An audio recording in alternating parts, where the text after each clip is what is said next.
La trágica pero fascinante historia que rodea a los emperadores Maximiliano de Habsburgo y Carlota de Bélgica no solo se ha quedado en el plano historiográfico y literario, sino que también trascendió al cine y la televisión, tanto en el ámbito nacional como internacional.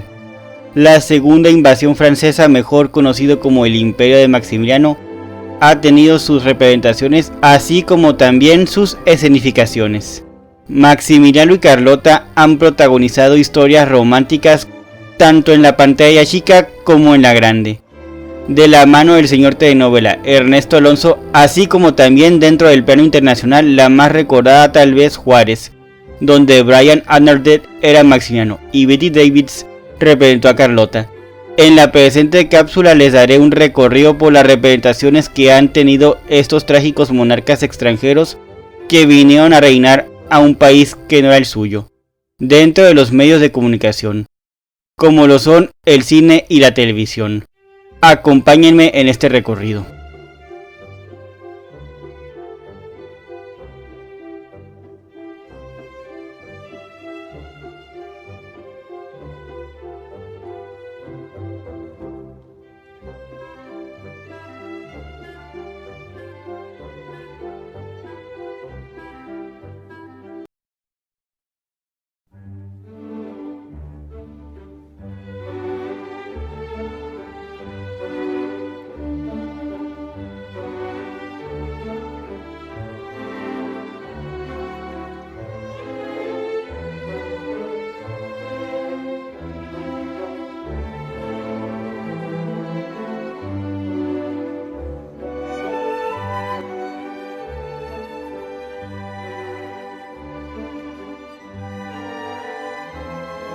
Maximiliano, emperador de México, 1921.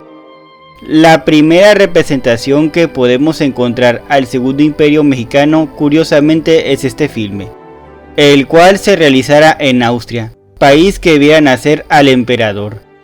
Desafortunadamente, de esta producción no se encontraron muchos datos. No sabemos quién fue el productor y qué actores participaron en la historia, solo que narra la vida del archiduque.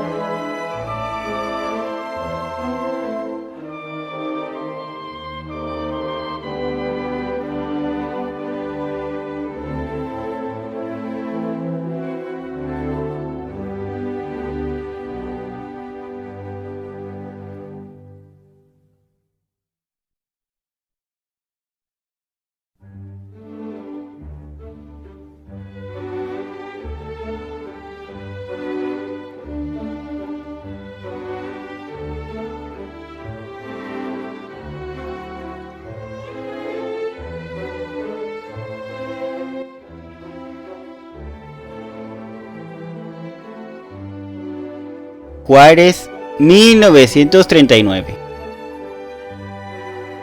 Esta fue una cinta estadounidense, dirigida por William Diertel, donde participaron Brian Abernethy, quien dio vida a Maximiliano, mientras que la famosa actriz Bette Davis interpreta a Carlota, aunque la historia fue protagonizada por Paul Mooney, quien encarnó al Benemérito de las Américas. Este proyecto se inició como una manera de potenciar el estrellato de este actor. Esta cinta tuvo 2 nominaciones al Oscar y contó con un gran presupuesto de la Warner Bros., ya que enmarcó el contexto político de Los Buenos Vecinos. Hay que señalar algunos datos relevantes, como lo es una escena donde Juárez habla de acabar con el feudalismo, la servidumbre rural y de engrandecer el espíritu de la libertad. Aparece un retrato de Abraham Lincoln colgado de la pared. Aquí también aparece que Lincoln le enviara una carta a don Benito donde lo felicitara por sostener los principios de la democracia. Podemos notar que el presidente americano defiende el derecho de todo hombre a autogobernarse. Christopher Frayling señala en Cine Popular, Política y el género western, el caso de la Revolución Mexicana, capítulo de la Revolución Mexicana en el cine, un acercamiento a partir de la mirada italo-europea que la película representa los conceptos norteamericanos de libertad basándose en la doctrina Monroe. Se hace alusión a ella a lo largo de la película. Son vistos a través de los ojos de un mexicano con sombrero de copa y levita. El autor menciona que también se hace presente la política del buen vecino, que Franklin Delano Roosevelt promovió en 1938. Esto influyó en el cine hollywoodense, ya que en sus producciones los cineastas comenzaron a emplear figuras históricas latinoamericanas, en favor del estilo de vida norteamericano. Al supervisor de la producción le preocupó esa referencia hacia el movimiento intervencionista mexicano en los Estados Unidos, por lo que acudió a los responsables del departamento de publicidad de la Warner Bros., a quienes pidió que hicieran énfasis en que la película se basaba en un héroe, el Lincoln mexicano. Wolfgang Reitman mencionó que no había de qué preocuparse, ya que el filme no trataba de Benito Juárez, sino de Benito Mussolini y de Adolf Hitler, que se presentaría una aventura hispana de ambos personajes, que sería un mensaje que debía ser entendido hasta por un niño, aunque obviamente la Warner Brothers tenía en cuenta el tipo de producción en que trabajaron. El asesor técnico mexicano estuvo particularmente consternado por la forma en que John Garfield representó a Porfirio Díaz, dado que lo presentó en un modo incorrecto. Esta es otra representación de Porfirio Díaz dentro de los medios de comunicación. Si desean conocer más sobre las representaciones de Porfirio Díaz dentro de los medios de comunicación, en este canal ya contamos con una cápsula referente a ello. Les invito a consultarla. A pesar de esto, varios comités de censura en diversos estados eliminaron las referencias directas a la Revolución Mexicana, que eran presentadas en la película. Lo que sea de cada quien es que esta producción se convirtió en una historia romántica entre Maximiliano y Carlota. El filme concluyó con un Juárez que pedía perdón frente al féretro del emperador, al tiempo que una paloma blanca volaba junto a él. Esta historia no tuvo éxito en México.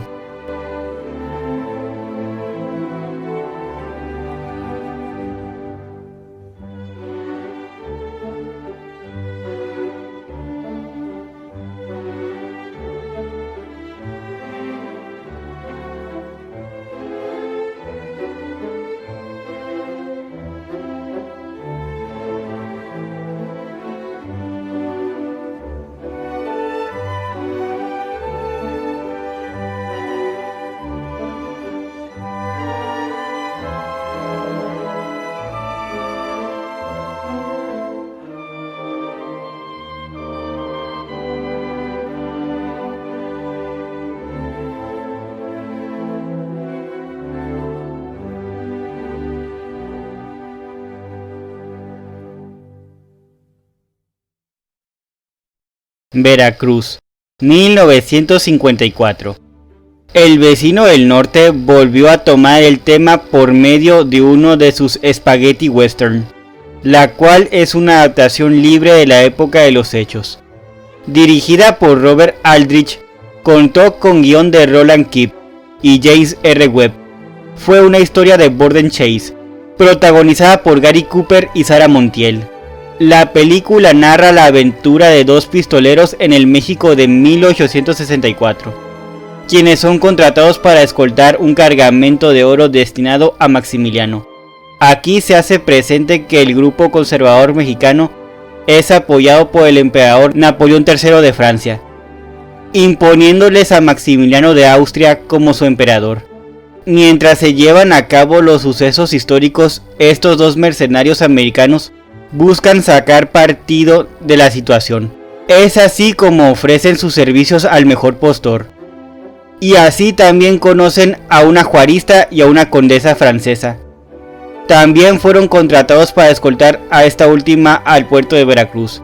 Y de paso se involucran en una conspiración contra el nuevo emperador de los mexicanos.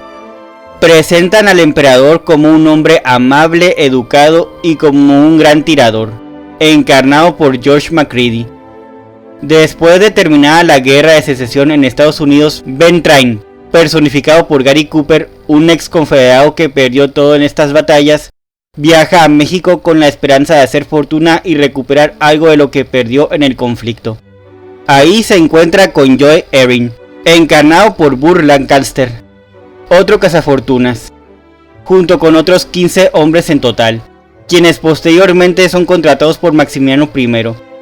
Al darse cuenta de las habilidades que tienen estos hombres con las armas de fuego, les ofrece $50,000 para escoltar a la condesa Marie Dubert hacia Veracruz.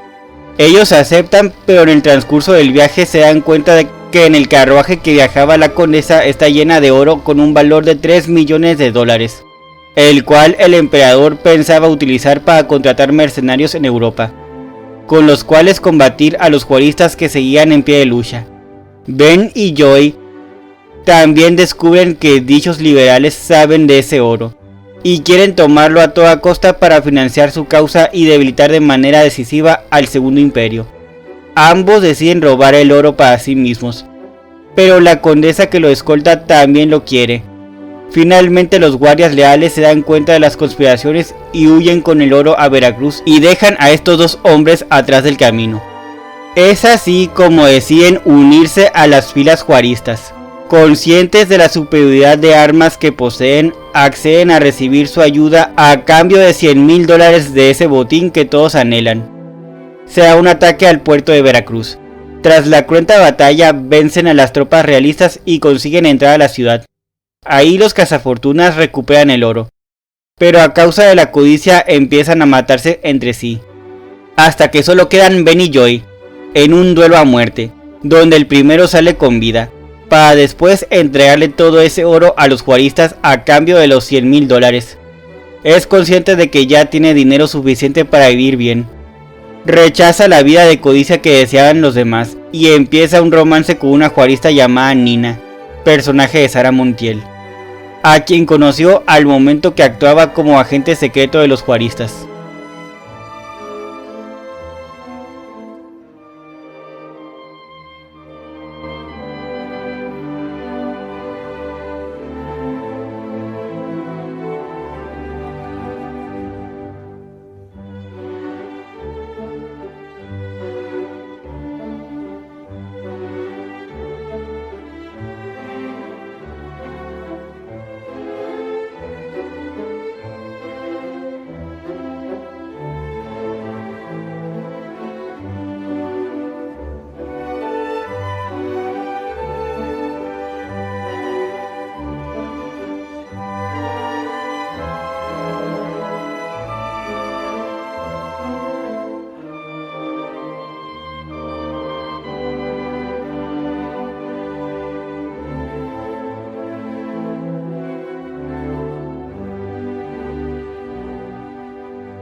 Películas de Miguel Contreras Torres. En el plano nacional, el director de cine Miguel Contreras Torres fue quien más abordó el tema en sus filmes, en una etapa anterior a la llamada Edad de Oro del cine mexicano, entre 1933 y 1942. Contreras Torres realizó 5 películas que abordan la trama del Segundo Imperio: Juárez y Maximiliano en 1933, La Paloma en 1937, The Mad Empress en 1939. Esta última fue una producción en inglés hecha para el mercado de Estados Unidos. Y Caballería del Imperio en 1942.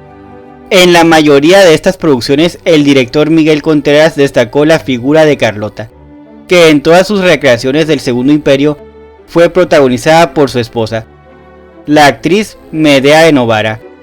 Se puede decir que su interés por producir estos filmes se debía al gusto de Medea por la historia de Maximiliano y Carlota, o por lo menos eso es lo que dice Andrés García Franco en su documental La historia negra del cine mexicano. Pero del historial de películas de los emperadores de México que realizara Miguel Contreras Torres, Juárez y Maximiliano es la más representativa y conocida. Fue tan exitosa que incluso fue la primera gran producción mexicana al estilo de una película hollywoodense, donde se incluyó escenografía y vestuario original, así como secuencias de acción, además de que su trama dio demasiado peso a la figura de Juárez, uno de los presidentes más queridos en la historia del país. El director Andrés García Franco refiere de la película: Juárez y Maximiliano fue el super éxito. Se quedó 6 meses en la cartelera de los cines de primera corrida y solo fue superada por las películas de Emilio el Indio Fernández. Por su parte, el investigador de cine Raúl Miranda agrega: fue como el Titanic mexicano, pues nunca antes se había invertido tanto en una película. Contó con el apoyo del gobierno. El presidente Lázaro Cárdenas le permitió filmar en el castillo de Chapultepec y se utilizaron los muebles originales de los Habsburgo. A continuación les daré información más detallada de estas 4 películas.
Juárez y Maximiliano, 1933.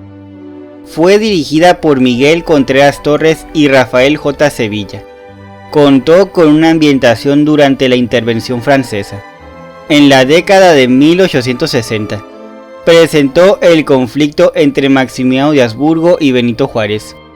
Su argumento está basado en la obra homónima de Franz Werfel, publicada en 1925, el cual también fue utilizado para la realización de la ya mencionada Juárez, en 1939.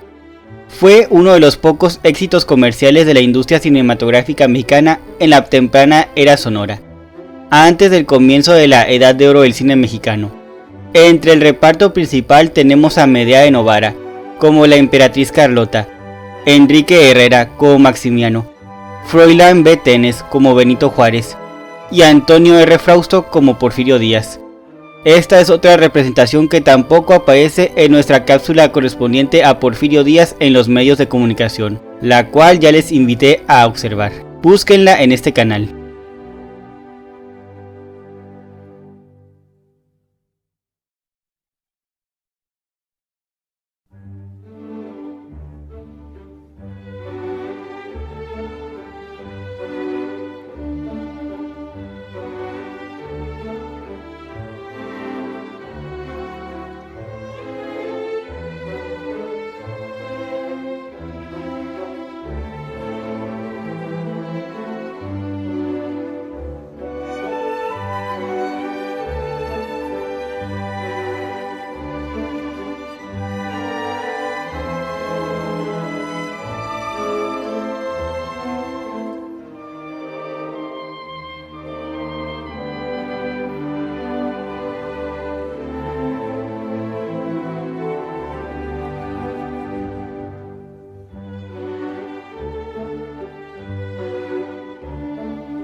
La Paloma, 1937.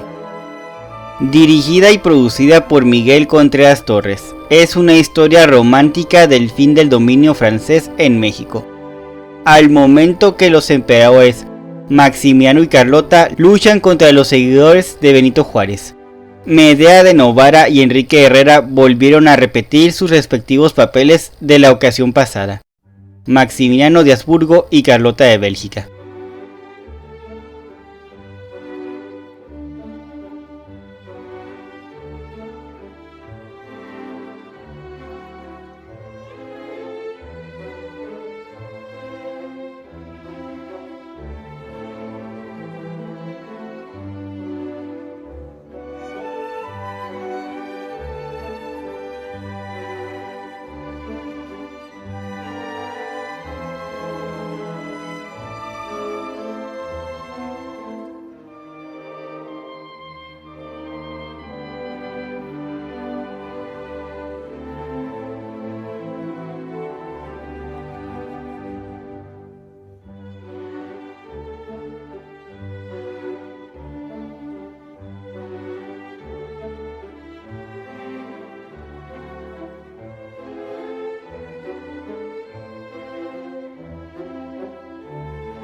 The Mad Empress, 1939.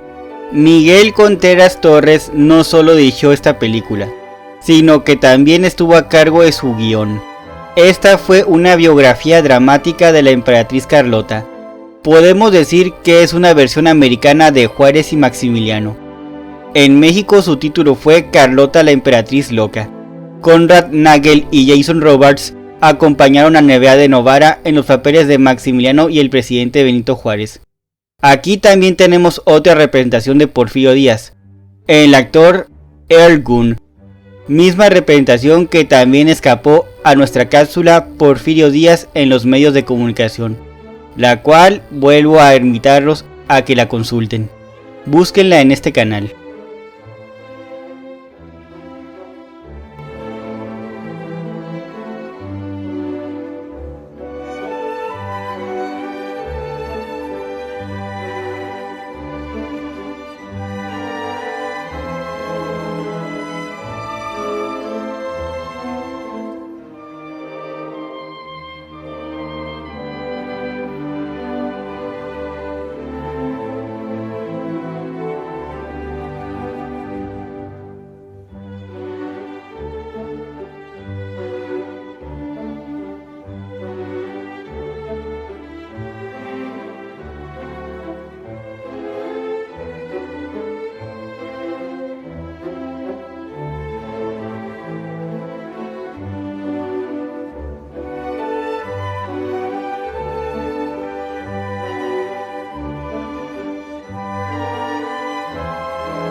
Caballería del Imperio, 1942. Contó con la dirección de Miguel Contreras Torres y el guión de Rafael M. Saavedra. La trama de este filme gira en torno a la guerra contra Maximiliano. Un cantante de Viena viaja al México durante el Segundo Imperio, donde se ve involucrado con bandidos y rebeldes. En medio de las batallas, Ramón, un coronel juarista, libera a la emperatriz Carlota, quien se encontraba detenida, de quien se queda enamorado.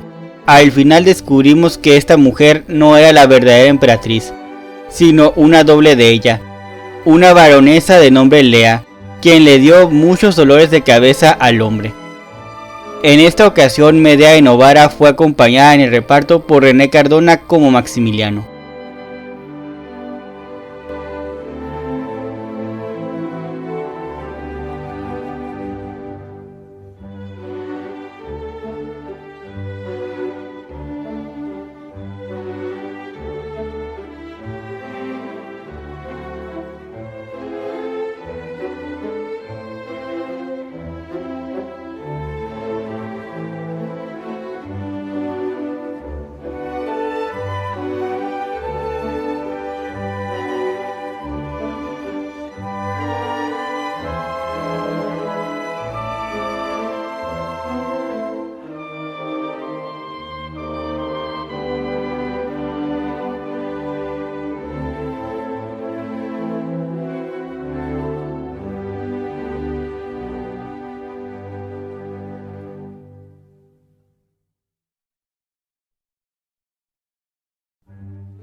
Maximiliano y Carlota, 1965. Este fue el primer melodrama casero en tenerlos como protagonistas. Fue producido y dirigido por Ernesto Alonso y Miguel Alemán Velasco, donde el argentino Guillermo Murray y la española María Rivas encarnaron a los emperadores austriaco y belga. La primera emisión fue el 16 de mayo de 1965. Fueron evidentes las nacionalidades de los actores al momento que escuchábamos a Max decirle a Carlota Amalia: "Pero che, querida, entendedme", y a la emperatriz contestar: "Pero hijo, es que está chalao". Concebida como una historia de amor más que como una telenovela histórica, el éxito que tuvo viene a la forma en que retrató al emperador y a su esposa al quitarles su rol como personajes históricos y dotarlos de compasión y humanidad. Escrita por Guadalupe Dueñas y Margarita López Portillo, Es a ellas quienes le debemos el aura romántica que gira en torno a esta pareja trágica. El maestro Alfredo Gudini menciona que esta producción vistió hasta el más mínimo detalle en lujos con locaciones en el castillo de Chapultepec. En el caso de Guadalupe Dueñas, escribió el libreto con conocimiento de causa, puesto que su tatarabuela fue una dama de la corte de los emperadores de México.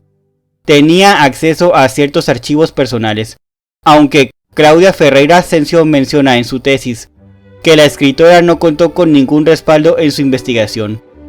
La historia de amor entre estos príncipes europeos a quienes Napoleón III colocó en el castillo de Chapultepec y gobernaron en una época de conflictos entre liberales y conservadores, esta imagen es la que acaparó la atención del público televidente, más que la del indio oaxaqueño que llegó a la presidencia de México. Claudia Fernández y Andrew Pachman mencionan que la telenovela permitió a los televidentes culpar a Juárez por destruir el gran amor que existía entre los protagonistas, por volver loca a Carlota, así como por la ejecución de Maximiliano. Fue muy atacada por el gobierno del entonces presidente Gustavo Díaz Ordaz. Por lo mismo, el haber puesto como antagonista al benemérito de las Américas, Benito Juárez. Según Luis Reyes de la Maza, esta historia estuvo a punto de costarles el puesto a algunos funcionarios públicos y privados, por el mismo hecho de que la figura antagonista recayera en uno de los presidentes más queridos en México. Las protestas de parte de historiadores, partidos políticos y sindicatos no se hicieron esperar. Es así como la Secretaría de Gobernación ordenó que se le hicieran los cambios al libreto. Esto a través del licenciado Mario Moya Palencia, el encargado de la censura cinematográfica y televisiva.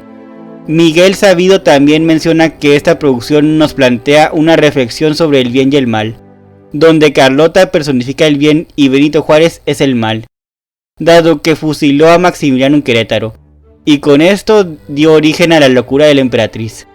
Si continuamos con el autor, Mario Mota Palencia protestó enérgicamente ante Miguel Alemán por la visión que se había dado de Juárez. Miguel, gentil y conciliador como siempre, le comunicó a Ernesto el sentimiento de Moya Palencia y Ernesto, lleno de recursos y rápido de respuesta, como siempre, contestó tranquilamente: "Ah, pues voy a hacer otra en la que Juárez sea el héroe". Se le hicieron cambios al libreto para salvar la imagen de Juárez, por lo que se consiguió que la historia se acortara de 80 capítulos, solo salieron al aire 51, con una duración de 30 minutos. Con el fin de que el público olvidara pronto este melodrama casero.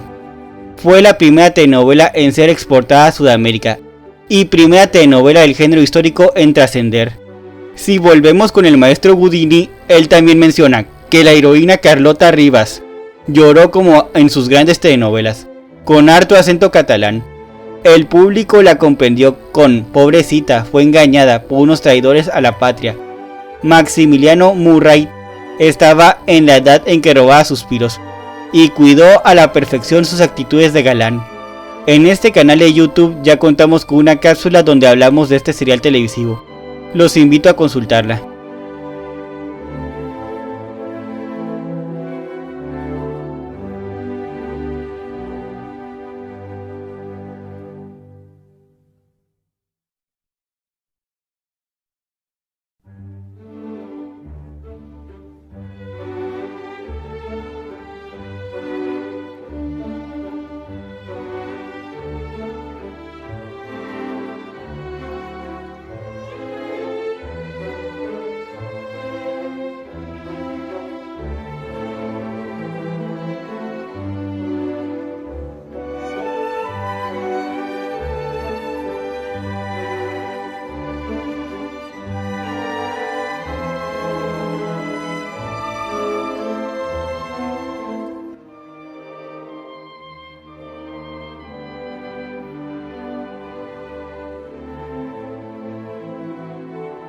La Tormenta, 1967. Fue producida por Ernesto Alonso, con la intención de limpiar la imagen manchada del presidente de México, Benito Juárez, de la mano de Miguel Alemán Velasco, quien fungiría como supervisor. La tercera telenovela histórica y primera en tener como protagonistas personajes ficticios. El guión fue de la mano de Miguel Sabido, y Eduardo Elizalde, a quienes Claudia Ferreira Asensio menciona que ellos no contaron con un respaldo histórico en su investigación para este melodrama, ni tampoco para el siguiente, Los Caudillos. A pesar de esto, esta fue la primera vez que Sabido y Elizalde trabajarían con Alonso. Después también trabajarían en otros proyectos, como Los Caudillos en 1968 y La Constitución en 1970. Su finalidad era ofrecer un mensaje que humanizara la figura de los héroes mexicanos, particularmente la de Benito Juárez, así como ofrecer una oportunidad de comprender la historia de México. En esta ocasión el protagonista fue Ignacio López Tarso, como Gabriel Paredes, un indio originario de Oaxaca, que es analfabeto, pero después de ser educado por una maestra rural, se convierte en un hombre culto y se enrola en el ejército mexicano para pelear contra los franceses durante la invasión. En esta ocasión, la emperatriz Carlota fue interpretada por Betty Catania. En este canal de YouTube ya contamos con una cápsula donde hablamos de este serial televisivo. Los invito a consultarla.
El carruaje, 1972.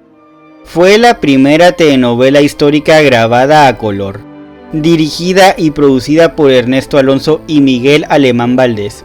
Contó con Miguel Sabido y Eduardo Elizalde como escritores. Este fue el último melodrama donde trabajaron juntos Alemán Velasco, Alonso, Sabido y Elizalde. Se produjo con la intención de homenajear el centenario luctuoso de Benito Juárez al representar la lucha que encabezó contra el imperio de Maximiliano.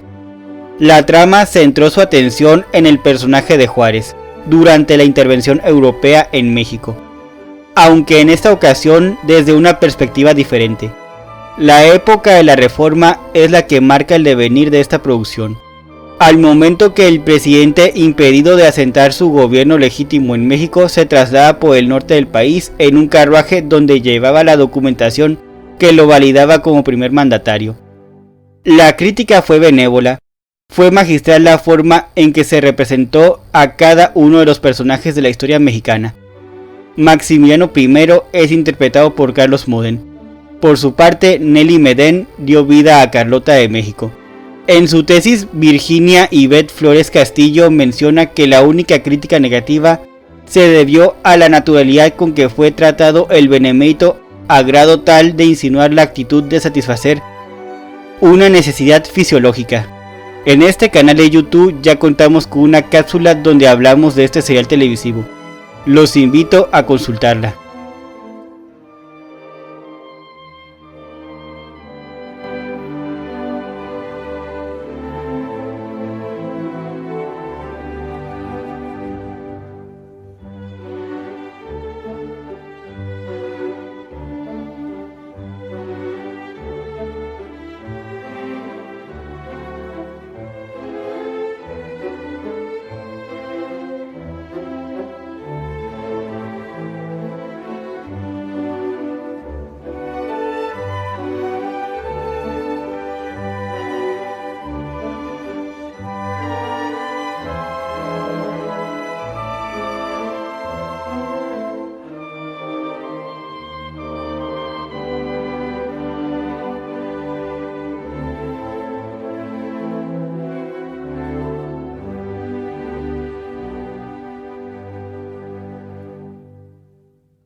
Aquellos años, 1972.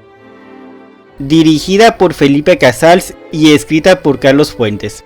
Fue lanzada durante las celebraciones por el centenario luctuoso del Benemérito de las Américas. Jorge Martínez de Hoyos dio vida a don Benito Juárez.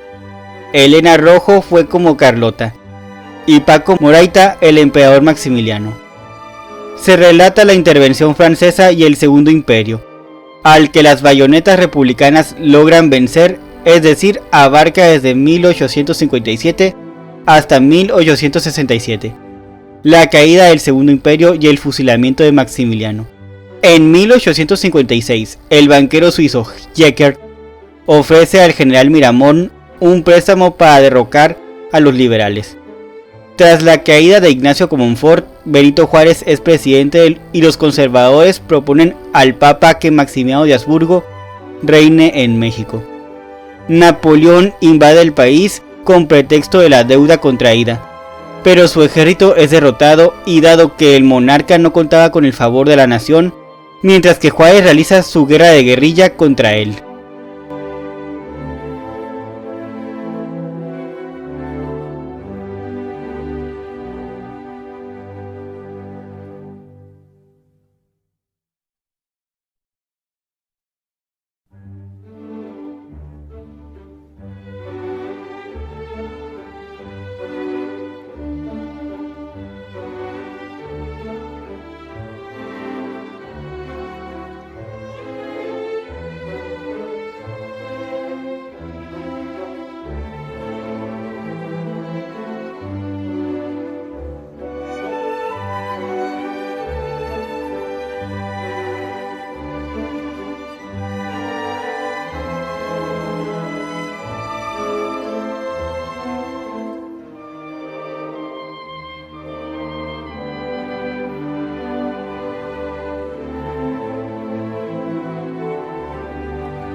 El vuelo del águila, 1994. También abordó este momento histórico al contar el papel que jugó Porfirio Díaz durante toda la invasión francesa.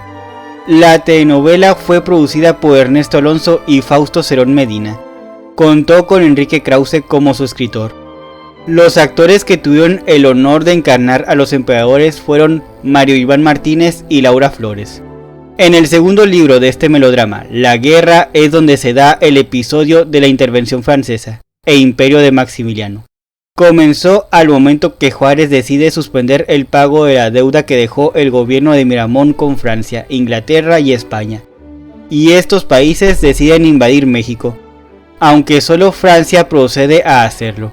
Es en este punto donde José María Gutiérrez Estrada y Juan Nepomuceno Almonte deciden instaurar una monarquía, para lo cual piden el apoyo al emperador Napoleón III. Las tropas a cargo del general Carlos de Latreille, conde de Lorences, llegan a México y atacan Puebla, defendida por las tropas de Zaragoza. A continuación mencionaré lo que Virginia Ivette Flores Castillo indica sobre el efímero imperio en su tesis de licenciatura telenovela El vuelo del águila, una confrontación con la historia. La mañana del 5 de mayo de 1862, los mexicanos temían el enfrentamiento con los franceses. Lorences había anunciado a Napoleón III que era el dueño de México. Preveía su recepción en Puebla, bañado de flores que le arrojaría a la población. En los fuertes de Loreto y Guadalupe lo esperaba el ejército de Oriente. Los generales mexicanos a las órdenes de Zaragoza, Berriozábal, Negrete y Díaz se encontraron en sus posiciones a la espera del ataque. La batalla terminó al momento que cayó un fuerte aguacero que detuvo los combates en el campo francés. Todo era confusión y tristeza, en el mexicano alegría y euforia. Tiempo después el presidente dispuso la reconstrucción del antiguo ejército de Oriente, con base de operaciones en el estado de Oaxaca. Mientras tanto, el general Elías Forey había llegado a la Ciudad de México. Declaró que Francia solo deseaba apoyar a los mexicanos para que establecieran la forma de gobierno que les pareciera mejor. y casi de inmediato convocó a una asamblea de notables. En ella se expresó a favor de un gobierno monárquico con un príncipe católico a la cabeza, el archiduque Fernando Maximiliano de Habsburgo. Maximiliano, luego de que se cumplieron las condiciones solicitadas para aceptar la corona de México, cruzó el Atlántico a bordo de su fragata Novara, acompañado de su esposa Carlota, quien le daba aliento para arriesgarse en esta empresa. Desde los primeros días, la gestión del austriaco en el trono fue desconcertante. En la Ciudad de México, la alta sociedad vivía el dulce encanto de tener un monarca rubio y de ojos azules. Las más aristocráticas señoras se disputaban el privilegio de ser dama de honor de la emperatriz, y los caballeros desempolvaban los viejos títulos nobiliarios suprimidos por la República. Acompañado de unos cuantos fieles, Juárez mantuvo la idea de la República. En 1865 Maximiliano se dedicó a legislar y quiso dotar a México de una marina de guerra y mercante. El general de división Porfirio Díaz y comandante del ejército de Oriente, luego de su derrota en San Antonio Nahuatipán, no tuvo más remedio que resguardarse en la ciudad de Oaxaca. Los franceses, acaudillados por su nuevo comandante, el mariscal Aquiles Bazaine, sitiaron la ciudad. Las actividades de Díaz llamaron la atención del gobierno imperial, que intentó atraerlo. Naturalmente rechazó toda oferta. Maximiliano resolvió acabar con el popular caudillo de una vez por todas. Durante casi 2 meses Porfirio Díaz resistió los embates del ejército de Bazaine. Ante la falta de municiones y la dimisión de muchos soldados, se vio obligado a rendirse. Hecho prisionero y dada su alta peligrosidad para el imperio, se le condujo de nueva cuenta a Puebla, donde descubrió que era capaz de impresionar a los extranjeros y de ganar su voluntad. Aprovechándose de un descuido, burló la vigilancia de los centinelas. Se escurrió por los techos y se descolgó por los altos muros del Colegio de Puebla. Sus subordinados lo esperaban con caballos para emprender la huida. En la primavera de 1866, Maximiliano se enfrentaba a una multitud de problemas. La Iglesia y los conservadores no ocultaban su descontento con él. Por otro lado, era claro que Napoleón III intentaba desligarse de su aventura americana. Carlota lo colmaba más del ceremonial de la corte que en ayudarle en atender los graves asuntos que lo amenazaban. Ella fue la primera en percibir las consecuencias del abandono de Francia, y con el propósito de revertirlo partió hacia Europa. Los republicanos festejaron su salida con una canción, Adiós Mamá Carlota, compuesta por Vicente Rivapalacio. Ya en Oaxaca, Porfirio se reencontró con su familia. Por lo pronto resolvió atacar Puebla, marchó a la cabeza del ejército de Oriente. Después de sitiarla y bajo el temor de quedar atrapado, decidió tomar por asalto la bien fortificada plaza. En la junta de guerra notificó a sus principales subordinados los planes para el día siguiente. En el punto más terrible del combate, su fiel amigo Manuel González perdió un brazo, y otro de sus hombres más leales, Carlos Pacheco, la metralleta le voló un brazo y una pierna. El esfuerzo valió la pena, por lo que a las 9 de la mañana era claro el triunfo de las armas republicanas. Porfirio Díaz había conquistado Puebla. En 1867 derrotó a Márquez en San Diego Notorio, en San Gregorio y en San Lorenzo, mientras que en Querétaro Maximiliano y sus tropas resistieron heroicamente el jaque mate que les impuso Escobedo. De igual forma, López condujo a los republicanos al interior de la ciudad, y después de una inútil resistencia, los generales imperiales rindieron su espada ante Escobedo. A los pocos días y desde San Luis Potosí, el presidente Juárez ordenó que, con lo dispuesto por la ley del 25 de enero de 1862, se sometiera a Maximiliano a un consejo de guerra. Después de escuchar las razones, se dictó la sentencia de muerte para el Habsburgo, así como los militares Miramón y Mejía. Su fusilamiento se efectuó en el Cerro de las Campanas, el 19 de junio de 1867. Al saberse la muerte del emperador, Leonardo Márquez, su sucesor, se ocultó, pero no tardó en rendirse. Si continuamos con Virginia y Beth, la emperatriz Carlota es uno de los personajes femeninos más caros en su atavío. Los otros dos fueron Carmelita Romero Rubio y la archiduquesa Sofía, madre de Maximiliano. La autora también señala una anécdota presentada en el melodrama, donde una familia de posición conservadora que apoya a los franceses donde las hijas entonan la canción de los cangrejos, que era de gran popularidad en aquel entonces. Era una mofa a la actitud del imperio y al mismo emperador. Estas jóvenes fueron reprobadas por los padres. Es en el imperio de Maximiliano que la figura de Benito Juárez aparece como el guía y camino a seguir de Porfirio Díaz, dentro del ámbito político. Sobre el presidente podemos decir que él busca la severa aplicación de la ley. Al momento en que van a ejecutar al archiduque, las solicitudes de perdón para el austriaco por parte de varias personas no se hicieron esperar, a lo que Juárez simplemente contesta: a los que sabían a lo que se metía, que los juzgue la ley, que sea la ley quien los determine. En este canal de YouTube ya contamos con una cápsula donde hablamos de este serial televisivo. Los invito a consultarla.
Maximiliano de México, Sueño de Poder, 2014. Por último, TV UNAM, en colaboración con Televisora Pública de Austria, ORF, produjo Maximiliano de México, Sueño de Poder, la cual se emitió con motivo del 150 aniversario del fusilamiento de Maximiliano, Miramón y Mejía, bajo la dirección y guión de Franz Leopold Schelmerz. Los actores Victoria Hillings y Jürgen Kapaun dieron vida a los emperadores. La producción fue novedosa, dado que recreó diversos momentos de la vida del emperador en Europa y México. Es un documental dramatizado con una duración de 52 minutos, donde se recreó la vida del emperador dentro de distintas facetas de su vida, las cuales son poco conocidas, con la idea de mostrarnos una visión mucho más amplia y humanizada del personaje.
En conclusión, los sueños del emperador de México se vieron derrumbados en un abrir y cerrar de ojos, pero su historia se quedó como un relato histórico que ha captado la atención de directores y productores.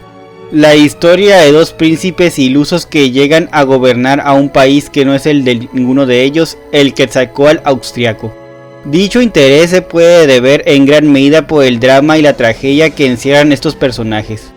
La primera incursión de los monarcas dentro de la pantalla chica es la que más ha gustado, eso a pesar de que fue muy atacada por el gobierno. Guillermo Murray y María Rivas es una de las parejas más recordadas de las telenovelas en los años 60, donde ambos observaban la decadencia de un efímero imperio donde el público, en palabras de Álvaro Cueva, los veía a ellos en una mancuerna joven y fresca. Maximiliano y Carlota, a pesar de que la historia de amor fue exitosa, el trato histórico que dispensó la telenovela hacia Benito Juárez provocó que el propio gobierno estuviera en desacuerdo con la producción. Para resarcir la imagen negativa que dicho serial dejó en la figura de Benito Juárez, es que el gobierno solicitó la creación de nuevas producciones en las cuales el benemérito quedaría bien parado. Es así como surgieron La Tormenta en 1967 y El Carruaje en 1972, donde nos presentaron distintos aspectos dentro de la vida de nuestro presidente indígena, aunque André Charlois menciona que fue de un modo menos indio y más telenovelesco. Mexicanos al grito de guerra, con el inmortal Pedro Infante, y 5 de mayo, ambas abordaron la batalla de Puebla. Patricia Galena menciona que la historia de estos monarcas también llegó a las pantallas brasileñas, lo cual tiene sentido. Recordemos que Maximiliano I de México y Pedro II de Brasil eran primos. Esta telenovela brasileña se llamó La Reina Loca. Se centró en contarnos el destino trágico de la emperatriz Carlota. Y no olvidemos las novelas literarias que han tenido a esta pareja como protagonista. Quizá el más conocido sería Noticias del Imperio, de Fernando del Paso, donde este nos cuenta las vivencias de una anciana Carlota y los desvaríos que ella piensa y dice en medio de su locura, así como también todos los sucesos históricos que sucedieron durante su encierro en un castillo de Bélgica. También tenemos la obra Maximiliano, Emperador de México, escrita por Carlos Tello Díaz, la cual es una biografía bastante compacta del monarca de México. En la introducción de Carlos Tello Díaz menciona que este sería el guión para una telenovela, pero al finalizar la etapa de los melodramas históricos, el guión se quedó archivado, hasta el momento de su publicación a manera de libro. Las producciones de historia de México han ayudado mucho a comprender la historia de una manera liberal, y son temas muy interesantes. Si desean conocer más información sobre otros personajes del periodo de Reforma y Segundo Imperio, y cómo estos fueron abordados dentro de las producciones de la pantalla chica, los invito a ver mi cápsula correspondiente. Búsquenla en este canal. Por su atención, gracias.